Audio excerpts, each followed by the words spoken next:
ഇപ്പോൾ reserve bank കൃത്യമായിട്ട് ഈ പണപ്പെരുപ്പത്തിൻ്റെ ഒരു എന്താ പറയുക അപകടമില്ലാത്തൊരു നിരക്ക് നിശ്ചയിച്ചിട്ടുണ്ട്. 4%. ആ 4% എത്ര കാലങ്ങളായി അതിനെ മറികടന്നാണ് കേരളത്തിലെ പണപ്പെരുപ്പവും വിലക്കയറ്റവും അതിൻ്റെ തോത് നിലനിൽക്കുന്നത് നമുക്ക് പകൽ പോലെ വ്യക്തമായിട്ടുള്ള കാര്യമല്ലേ. ഇവിടെ നിങ്ങൾ ഇപ്പം രാഷ്ട്രീയമായി പറഞ്ഞാൽ BJP ഭരിക്കുന്ന സംസ്ഥാനങ്ങൾ നിങ്ങൾ എടുത്തു നോക്കൂ. ഉത്തർപ്രദേശിൽ എത്രയാ പണപ്പെരുപ്പം, എത്രയാ വിലക്കയറ്റ നിരക്ക്? അത് 1% പോലും ഇല്ലെന്നേ. 0.26%. രാജസ്ഥാനിൽ അത് 0.98%. മധ്യപ്രദേശിലും ഗുജറാത്തിലും അത് 1.24%. അപ്പോൾ കേരളത്തിൽ അതുപോലെ തന്നെ കേരളത്തിന് തൊട്ടു പുറകെയുള്ള സംസ്ഥാനം കർണാടകമാണ്. കർണാടക ഏകദേശം 8%-ഓളമാണ് അതിൻ്റെ നിരക്ക്.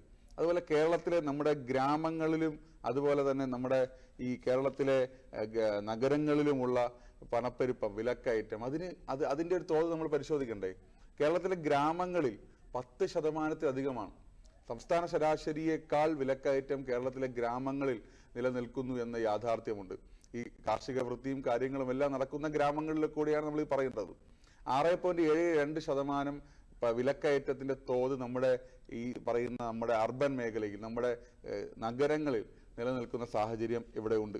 അപ്പൊ ഇതിന്റെ എല്ലാം പശ്ചാത്തലത്തിൽ കൂടിയാണ് കേരളത്തിൽ ഈ രാജ്യത്ത് GST-യുടെ, നേരത്തെ സൂചിപ്പിച്ചതുപോലെ GST-യുടെ നിരക്ക് അതിന്റെ സ്ലാബ് പുനഃക്രമീകരിക്കുകയും അതിൽ ഏകദേശം 178ഓളം വിവിധ ഇന സാധനങ്ങൾക്ക്, നിത്യോപയോഗ സാധനങ്ങൾ അടക്കമുള്ള സാധനങ്ങൾക്ക് വില കുറയുന്ന സാഹചര്യം ഉണ്ടായത്. പക്ഷേ സംസ്ഥാന സർക്കാർ, കേരളത്തിലെ സർക്കാർ അതിന് ഒരു ഇളവിനെ, അതിന്റെ ഒരു ആനുകൂല്യത്തെ സംസ്ഥാനത്തെ ജനങ്ങളിലേക്ക് എത്തിക്കാൻ വേണ്ട ശ്രമം നടത്തുന്നില്ല എന്ന് പറയുന്നത് അത് ജനങ്ങൾക്ക് നേരെയുള്ള വെല്ലുവിളിയായി നമ്മൾ കാണേണ്ടതായിട്ടുണ്ട്.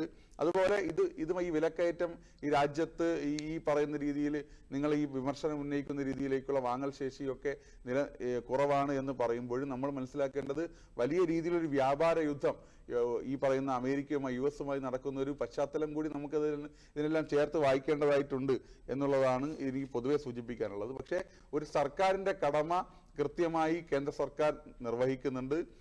ഈ രാജ്യത്തെ മഹാഭൂരിപക്ഷം വരുന്ന സംസ്ഥാനങ്ങൾക്കകത്തും അതിനെ നിയന്ത്രിച്ചു നിർത്താൻ, പ്രത്യേകിച്ച് BJP ഭരിക്കുന്ന സംസ്ഥാനങ്ങൾക്കകത്ത് വിലക്കയറ്റവും പണപ്പെരുപ്പവും നിയന്ത്രിതമാക്കാൻ വേണ്ടി കേന്ദ്ര സർക്കാർ ശ്രമിക്കുന്നുണ്ട്. കേരളത്തിന്റെ പല കാര്യങ്ങളിലുമുള്ള പിടിവാശി, കേന്ദ്ര പദ്ധതികളുമായി ബന്ധപ്പെട്ടും കേന്ദ്രത്തിന്റെ ആനുകൂല്യങ്ങൾ കേരളത്തിലെ ജനങ്ങൾക്കിടയിൽ എത്തിക്കുന്നതിൽ വലിയ രാഷ്ട്രീയമായിട്ടുള്ള പിടിവാശി കൂടി ഈ വിലക്കയറ്റത്തിനെ ബാധിക്കുന്നുണ്ട് എന്നുള്ളതാണ് നമ്മൾ കാണേണ്ടതായിട്ടുള്ളത്. അത് ജനങ്ങളെ വെല്ലുവിളിച്ചുകൊണ്ട് നമുക്ക് ഈ വിലക്കയറ്റത്തെ ഇങ്ങനെ കൂടുതലായി നമ്മൾ എന്തെല്ലാം നമ്മൾ സ്റ്റാറ്റിസ്റ്റിക്സും എന്തെല്ലാം ഇൻഡെക്സും വെച്ച് നമ്മൾ വർത്തമാനം പറഞ്ഞാലും ജനങ്ങൾ അവന്റെ നിത്യോപയോഗ സാധനങ്ങൾ, അവന്റെ തീന്മേശയിൽ എത്തുന്ന ഭക്ഷണം, അവൻ ഉടുക്കുന്ന വസ്ത്രം, ഇതെല്ലാം പ്രധാനമാണല്ലോ.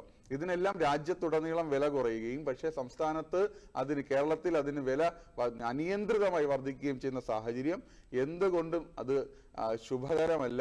ശുഭകരമാണ്, അത് പോസിറ്റീവാണെന്ന് ഏതെല്ലാം എക്കണോമിക് ഇൻഡെക്സ് ഉപയോഗിച്ച്, എക്കണോമിക് തിയറി ഉപയോഗിച്ച് നമ്മൾ പറഞ്ഞാലും പക്ഷെ അത് ശുഭകരമാണോ എന്നുള്ളത് പൊതുസമൂഹം കൂടി വിലയിരുത്തേണ്ടതായിട്ടുണ്ട്.